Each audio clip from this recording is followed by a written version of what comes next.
Oh, I hope they accept this. Will you look at that crown molding? Look at that shadow line. William, look at the height of those ceilings. Yes, I love these 10-foot ceilings, and you know they say that they're better for relationships because you can stand very close together and still have a lot of room. Now tell me, do you like it? Do you love it? Do you want it? Do you really need it? Really like it, and we need it. Oh, gosh, I love to see you looking so happy. That's me. Look.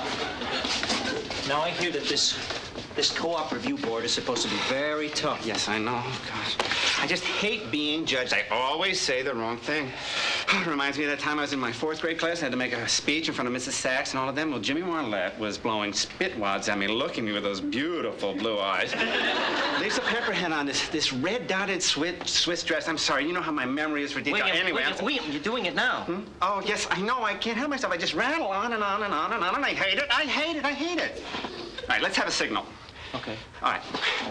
If I start to make a bad impression, you say, "You're the handsomest man in the world." And I'll stop, and it'll make me feel good, too. Okay, William, that'll be our signal. This is a perfectly natural thing to say. I don't think that anyone will ever suspect, Okay, you know?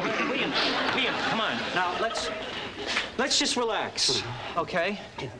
Now, there is a good chance that they might reject us here. And if they do, we're just going to have to look for another place. Well, I'm sorry, David, but I don't quite agree. Well, what do you feel? I feel that we have completed the journey of our lives and found this, our final resting place. And we must have it or perish. Okay.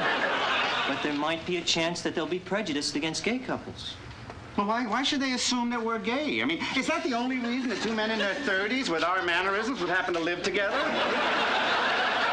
William, you and I are proud of our relationship, aren't we? Yeah, but why do you have to make everything such a matter of principle? Because I would rather live in one small room with my principles than in a palace concealing who I am. Well, that's wonderful, Dave.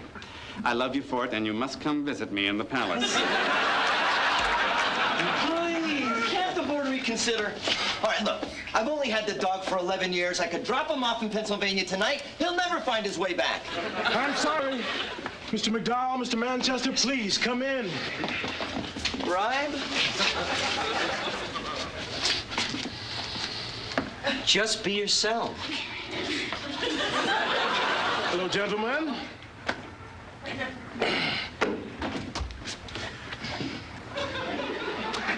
I'm Frederick Bolt, Department 29C. I've lived here for 11 years and 3 months. To my far left, at your right, is Mrs. Davis. Emily Davis, 11B.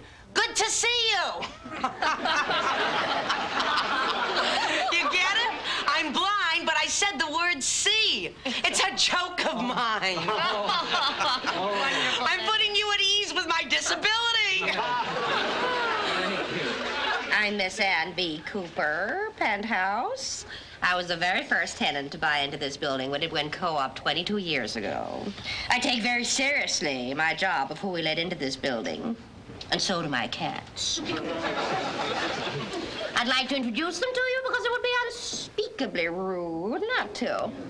Mr. Phipps, Tinky, Smallin, Francis Albert, Hagen, Boots, the Senator, Dolly, Looney, and Dr. Brown. Before we assess your suitability, Remember, David, we don't have to tell them everything. we just want you to know that we do not allow any extensive renovations or... Excuse me, I'm sorry. May I say something? Yes, go ahead. We're gay.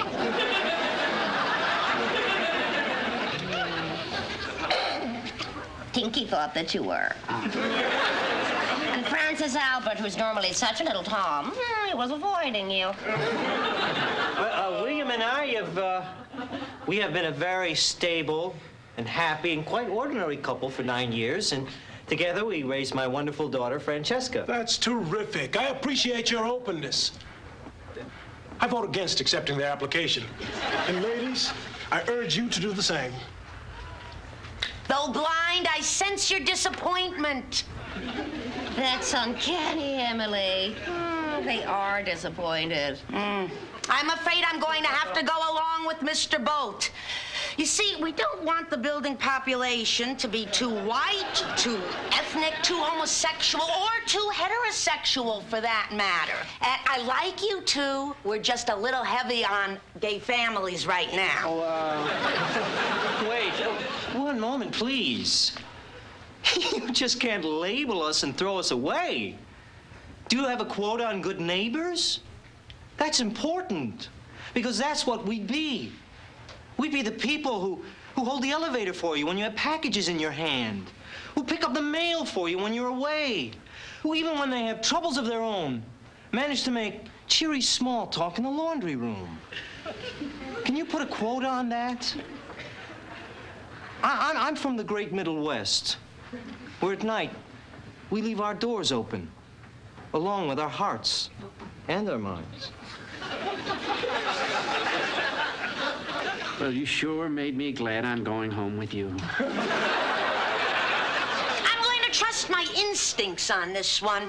They're good enough to keep me from bumping into the walls, and right now they tell me to vote yes for these two boys, one of whom I'll bet is over 6 feet, and the other one is wearing new shoes.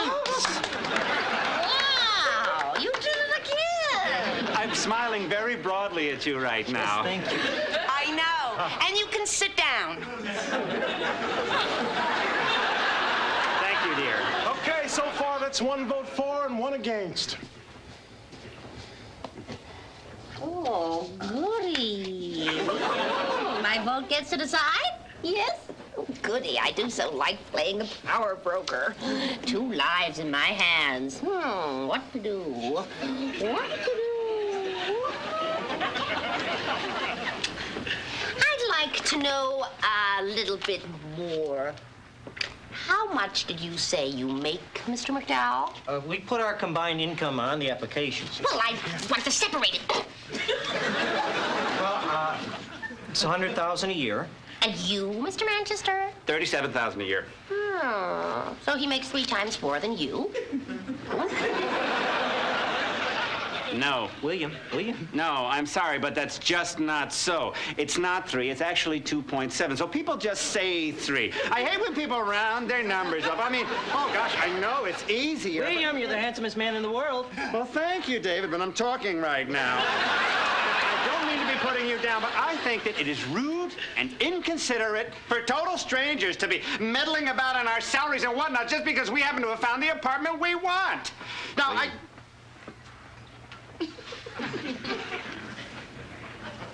I have no desire to be argumentative. It's just that I find this whole process to be a sadistic ritual that's tinged with shades of fascism. And I don't want to have to submit any longer to this kind of bloodthirsty probing.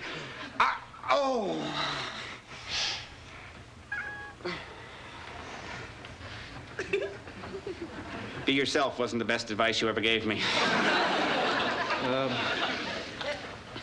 Maybe we should go. Sorry, Dave.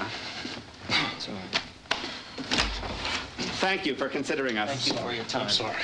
Goodbye, Mr. Bolt. Goodbye. Mrs. Cooper, Ms. Davis, Boots, Dolly, Hagen, Looney, Tinky, Dr. Brown, Mr. Phipps, the Senator, the dark and moody Francis Albert, and, of course, Smolin. Wait! Wait, Dave, she said wait. Nobody's never known all the names of my cats before.